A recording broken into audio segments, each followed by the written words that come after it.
துன்பம் வந்த போதெல்லாம் களத்தில் இறங்க கட்சி, எதிரி நுழை சண்டெல்லாம் அடைச்சு வச்ச கட்சி.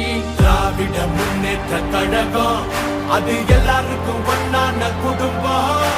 திராவிட முன்னேற்ற கழகம் அது வந்தாலே துன்பங்கள் விலகும். எந்த சாவா இருந்தாலும் எங்களை ஆள முடியாது. இது தமிழ்நாடு.